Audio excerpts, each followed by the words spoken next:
Hello दोस्तों, नमस्कार। स्वागत है आप सभी का हमारे इस यूट्यूब चैनल में। दोस्तों, इस वीडियो में हम बात करेंगे भगवान शिव के ऐसे स्वरूप के बारे में जिन्होंने ब्रह्मांड का दर्शन कराया।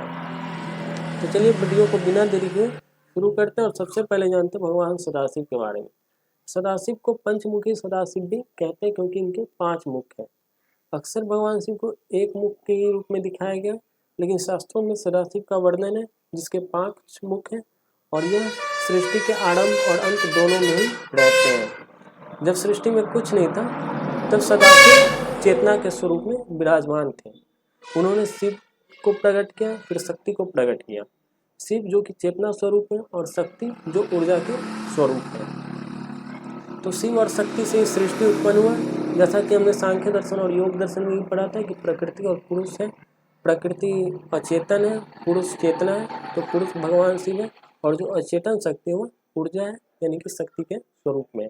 और इन दोनों के मिलन से यह सृष्टि उत्पन्न हुआ। तो सदाशिव ने शिव और शक्ति का मिलन कराया था जिससे सृष्टि उत्पन्न हुआ।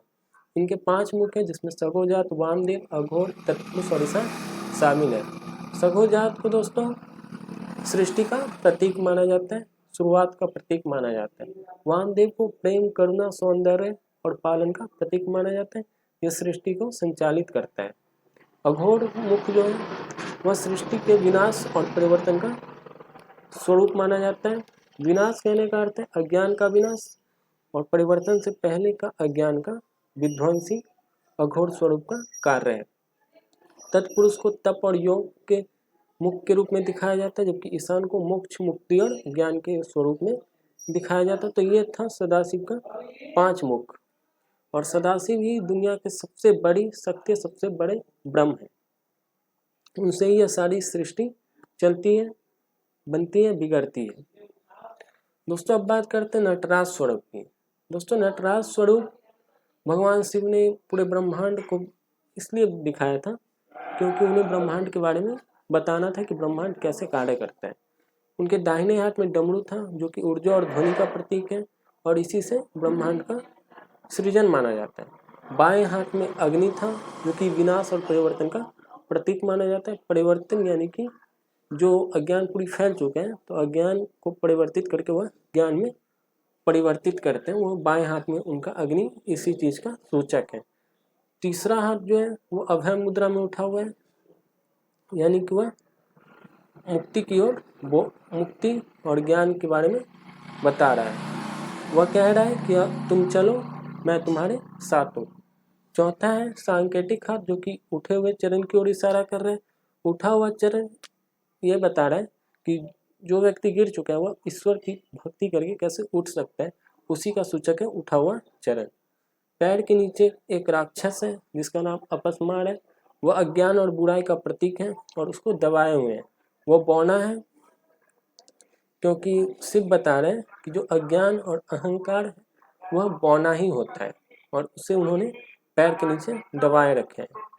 चारों ओर अग्नि का घेरा और वह तांडव कर रहे हैं। अग्नि का घेरा और तांडव इस चीज का प्रतीक है कि सृष्टि का जो शाश्वत नियम है, प्रकृति का जो शाश्वत नियम है वह परिवर्तन है और वह चक्र के रूप में परिवर्तित होता रहता है। तीसरी कथा है दोस्तों लिंगोद्भव का। लिंगोद्भव एक कथा से जुड़ा हुआ है। भगवान विष्णु और ब्रह्मा जी भी इसमें इस कथा में शामिल है। एक बार क्या हुआ दोस्तों, भगवान विष्णु और भगवान ब्रह्मा में इस बात को लेकर बहस छिड़ गया कि हम दोनों में श्रेष्ठ कौन है। तब भगवान शिव ने एक ज्योतिर्लिंग बन गए थे भगवान शिव, और उस ज्योतिर्लिंग को उन्होंने कहा था कि इनको जो सबसे पहले देख कर आ गया मेरे पास वही सबसे श्रेष्ठ है। तो ब्रह्मा जी हंस बन के ऊपर गए और भगवान विष्णु नीचे गए, लेकिन दोनों ने ही इस लिंग की आखिरी छोर को नहीं पकड़ पाए क्योंकि ये लिंग अनंत था। अनंत ब्रह्मांड इसमें दिखता गया जो इन दोनों ने नहीं पकड़ पाया। और फिर उन दोनों ने आकर भगवान शिव से माफ़ी मांगी, लेकिन ब्रह्मा जी जो थे उन्होंने कहा था कि मैंने इस बात का पता लगा लिया कि यह लिंग जो वह कहाँ है। उसके बाद भगवान शिव ने इस झूठ को पकड़ लिया और उन्होंने काल भैरव को प्रकट किया था और काल भैरव ने भगवान ब्रह्मा का एक मुख को काट दिया, उन्हें चतुरानन बना दिया। वह पंचानन थे लेकिन उन्हें चतुरानन बना दिया और इस कारण काल भैरव को ब्रह्म हत्या का पाप भी लगा, जो मैंने पिछले वीडियो में बताया था कि उस पाप का क्या प्रायश्चित हुआ और काल भैरव की प्रागट्य कैसे हुआ। इस वीडियो को आप देख सकते हैं मेरे प्लेलिस्ट में जाकर। प्लेलिस्ट का नाम शिव है। शिव प्लेलिस्ट में आप काल भैरव के बारे में जान सकते हैं। उसमें एक वीडियो मैंने अपलोड कर दिया है। तो दोस्तों उसके बाद ब्रह्मा जी ने भी माफ़ी मांगी। तो ये था लिंगोद्भव की कथा। इसमें इस वीडियो में मैंने सदाशिव के बारे में बताया। सदाशिव के 5 मुख हैं: सगोजात, वामदेव, अघोर, तत्पुरुष और ईशान।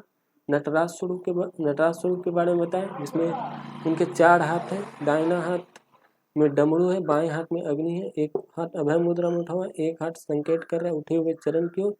उठा हुआ चरण बता रहा है कि कैसे आप जा सकते हैं मुक्ति की तरफ, आप कैसे झुक सकते हैं, ईश्वर की तरफ आप कैसे झुक सकते हैं। और पैर के नीचे उन्होंने अपस्मार नाम का राक्षस को दबाए हुए, जो कि बौने स्वरूप में और चारों ओर अग्नि का घेराव है।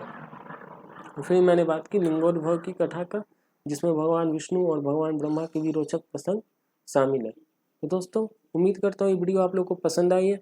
पसंद आई तो वीडियो को लाइक कीजिएगा, शेयर कीजिएगा कि ज़्यादा से ज़्यादा लोगों तक वीडियो पहुँच पाए, और चैनल को सब्सक्राइब कीजिए और कमेंट में कहिए कि वीडियो कैसा रहा। वीडियो देखने के लिए धन्यवाद। मिलते हैं अगली वीडियो में। जय हिंद।